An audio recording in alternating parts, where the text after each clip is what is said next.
Alhamdulillah Rabbil Alamin. Assalatu wassalamu ala nabil karim wa ala alihi wa ashabihi wa man tabi'ahum bi ihsan ila yaumil amma ba'd. Pembahasan baru tentang al-ibadah. Ibadah, penghambaan kepada yang berhak diibadahi, yaitu Allah Subhanahu wa taala. Ibadah artinya apa? Penghambaan ya. Kita hamba bagi Sang Pencipta. Sekarang ta'rifuha dulu, ta'rifnya, ta'rifuha. Definisinya, ta'rifuha lughatan at-tadhallulu wal khudu'u. Ya, at-tadhallulu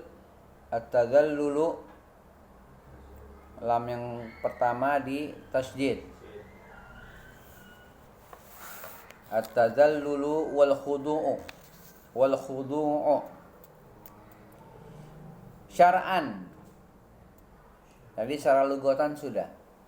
Lughatan at-tadhallul wal khudu'. Ya, sekarang syar'an ya, secara syar'i.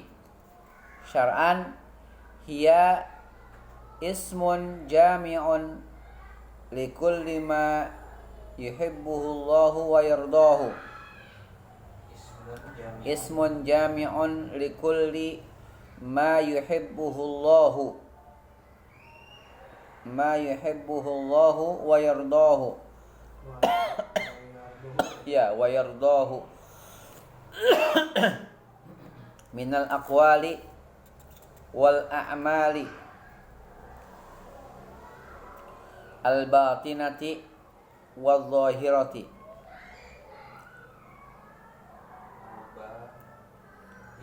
Al-batinati wal-zahir. Ya, wal-zahirati.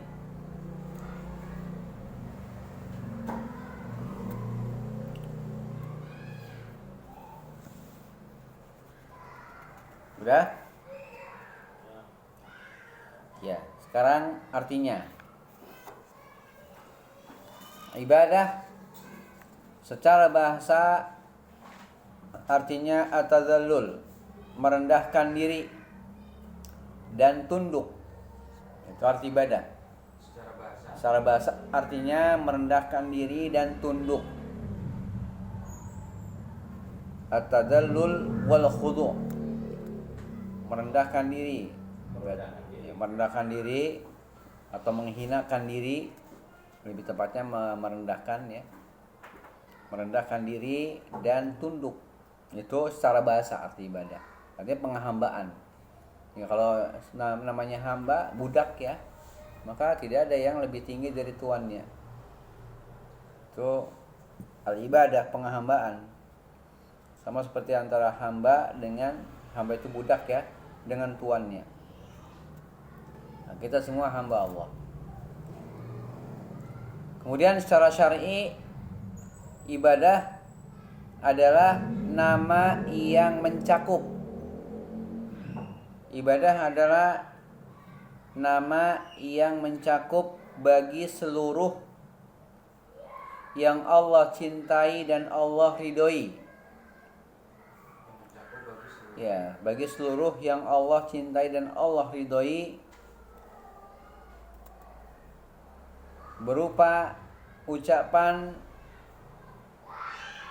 dan perbuatan lahir batin. Berupa ucapan, segala ucapan dan perbuatan lahir batin. Itu arti ibadah secara syar'i.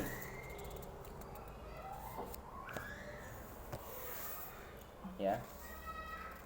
Ismun jami'un likulli ma yuhibbuhu Allahu wa yardahu minal aqwali wal a'mali al batinati wal zahirati. Al-batinati wal-zahirati. Nama yang mencakup bagi segala yang Allah cintai.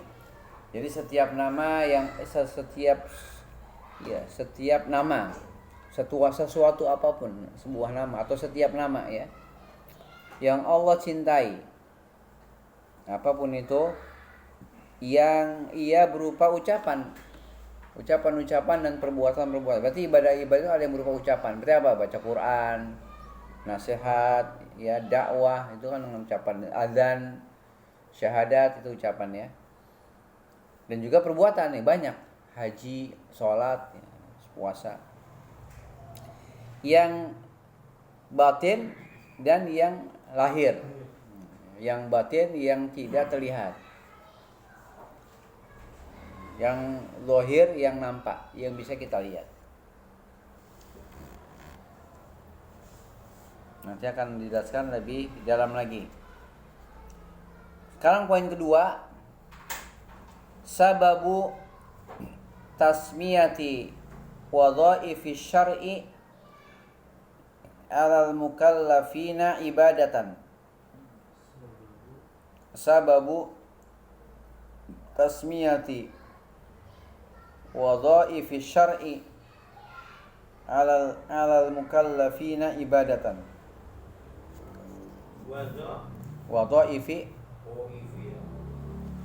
Wadhaifi syar'i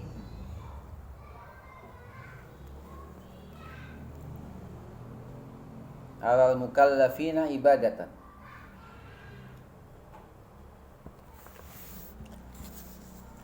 Li'annahum yaltazimunaha wa yaf'alunaha li'annahum yaltazimunaha wa yaf'alunaha wa hum khadi'una mutadalliluna lillahi.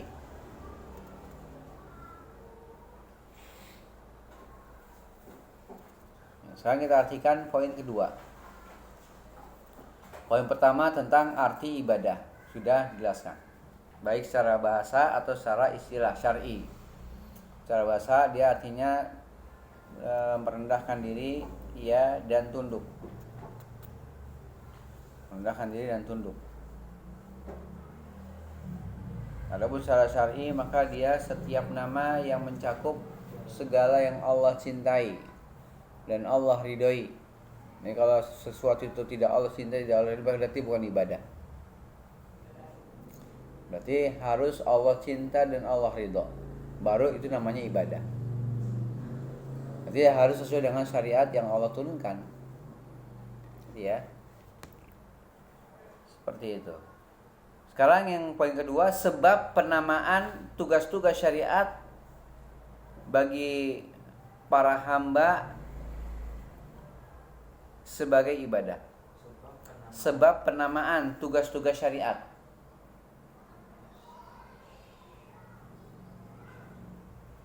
Sebab penamaan tugas-tugas syariat ya. Bagi mukallaf. Mukallaf itu ya hamba yang wajib ibadah, itu mukallaf. Bagi hamba, bagi para hamba ya, sebab penamaan tugas-tugas syariat bagi para hamba ya dengan nama ibadah. Sebab dinamakan dengan nama ibadah. Sebab penamaan tugas-tugas syariat bagi para hamba ya dengan nama ibadah. Penamanya itu dinamakan ibadah. Nama dari tugas syariat namanya ibadah gitu ya.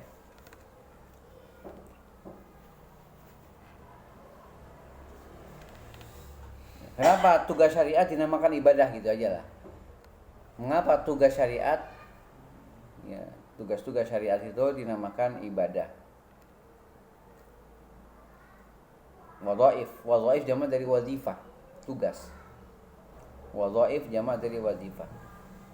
Ya. Li'annahum yaltazimunaha, karena para hamba berpegang dengannya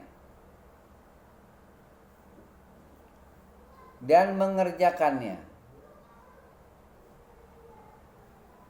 Karena para hamba berpegang dengannya, iltizam, berpegang, dan mengerjakannya. dalam keadaan mereka tunduk dan merendahkan dirinya kepada Allah. Dalam keadaan mereka tunduk dan merendahkan dirinya kepada Allah.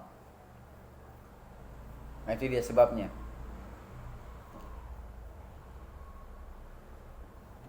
Sebab ya kenapa tugas syariat? Ini banyak tugas syariat ya. Syariat memberikan tugas kepada kita, namanya ibadah. Tugas sholat, tugas untuk mengeluarkan zakat, itu tugas ya. Tugas apapun tugas, ini namanya tugas. Tugas-tugas syariat namanya ibadah. Kenapa? Karena para hamba itu berpegang dengannya. Maka kita terus ibadah, berpegang. Ya, berpegang dan mengerjakannya dalam keadaan mereka tunduk dan merendahkan diri kepada Allah. Nggak ada orang yang ibadah itu sombong, nggak ada. Makanya kepalanya ditaruh di mana? Di bawah, sujud. Berarti kan kepala itu yang paling dihormati. Orang diapain aja nggak, tapi kepalanya dipegang marah. Berarti itu menghinakan, meremehkan, menghinakan orang sudah pegang kepala itu, tapak gitu. Wah, itu luar biasa. Ya, yang kepala yang kita hormati aja kita taruh di bawah.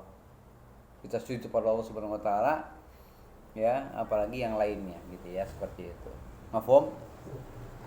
Ini dia sebab penamaan tugas syariat itu dinamakan ibadah.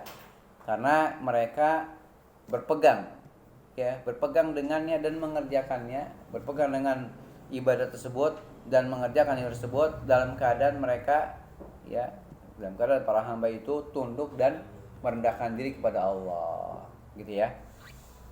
Sekarang poin ketiga.